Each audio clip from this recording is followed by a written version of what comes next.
In the beginning, Jesus created the heavens and the earth. By him, through him, and to him, in the beginning, all things emerged. In the beginning, he built the physical world into which he would eventually come. In the beginning, he formed the flesh he would eventually become. He designed the air in the beginning on which his lungs would eventually rely. In the beginning, he constructed the tree on which he would hang and eventually die.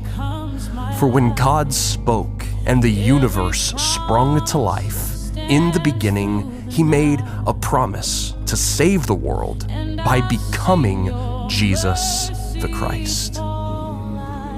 And we know this because it is right in the beginning of our Bibles, in the first story we face. For the book of Genesis demonstrates how God can take all the evil we create and make something good. And he does so not because he has to, or even because he should, but because he made a gracious promise that he would.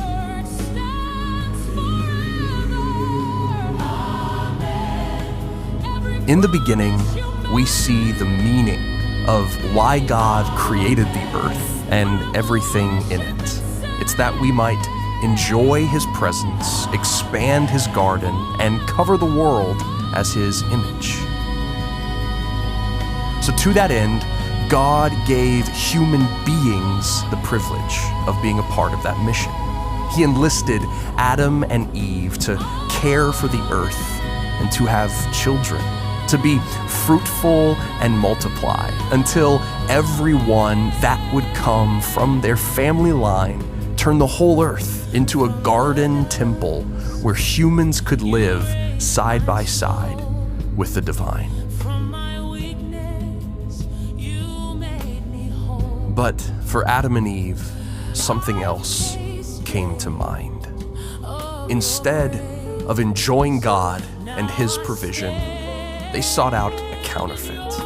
Instead of expanding the garden, they sought to conquer it. Instead of spreading the image of God, they sought out their own prominence.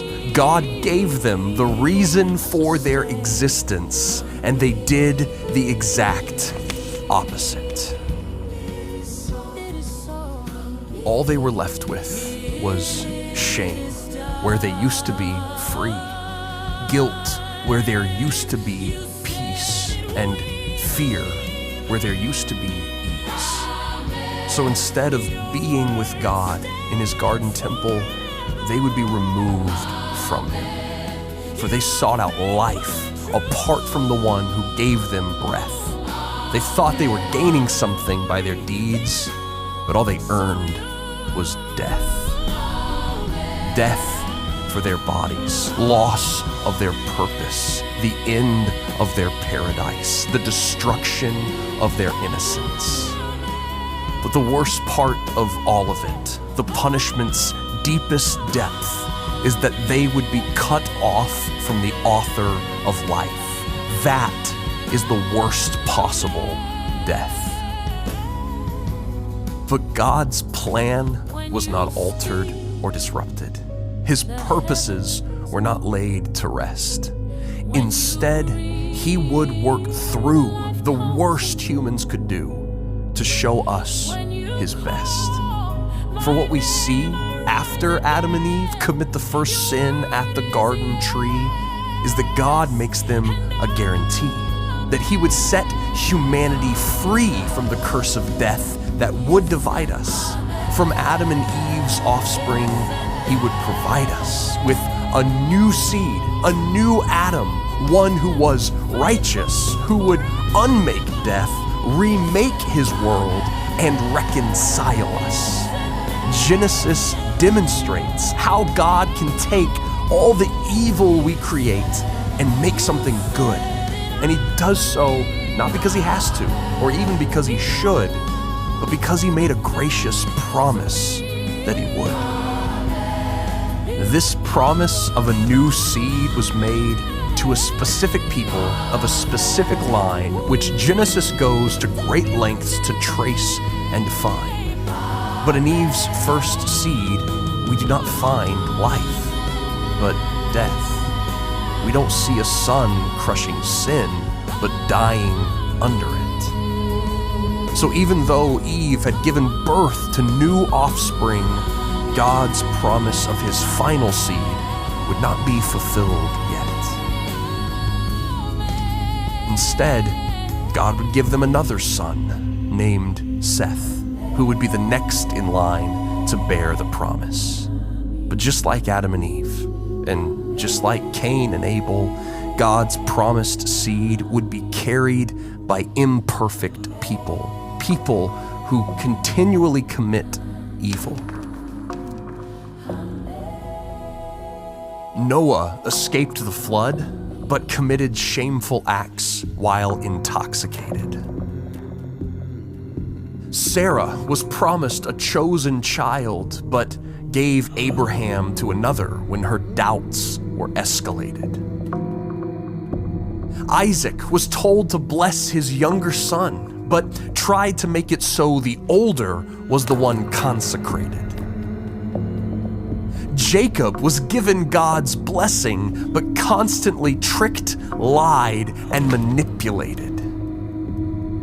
And by the time we get to Joseph, at the end of Genesis, Adam and Eve's family tree is filled with so much brokenness, so much death, so much hopelessness, that we start to wonder if anyone will fulfill God's promises, if anyone will be the promised seed, or if there would ever be someone who could.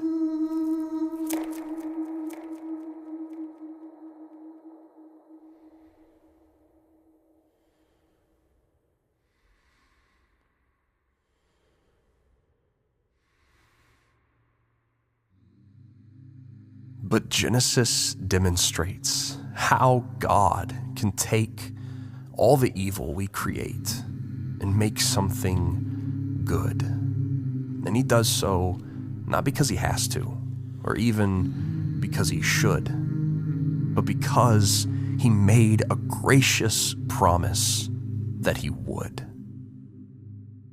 Which is why the book of Genesis points to a future descendant, one who would keep the promise, one who would take all that was wrong and make it right. For the very Word who in the beginning spoke and there was light was born as the promised seed of Genesis, as Jesus the Christ. He would bring the whole world life, but not like Adam and Eve, who tried to earn life by taking something off a tree.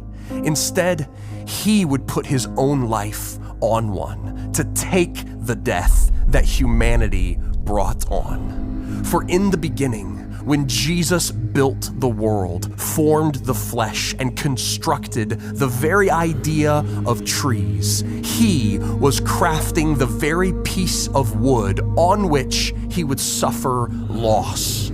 In the beginning, Jesus promised to conquer death by putting himself on a cross. But what's different about his death than the death earned in the Garden of Eden is that when Jesus died, death could not keep him. Since he did not sin like Adam, the grave had no claim and therefore had to release him. So now all nations can escape the curse, beat death, and be back with God in Eden. So just as in Genesis, the cross of Jesus demonstrates how God can take all the evil we create and make something good. And he does so not because he has to, or even because he should, but because he made a gracious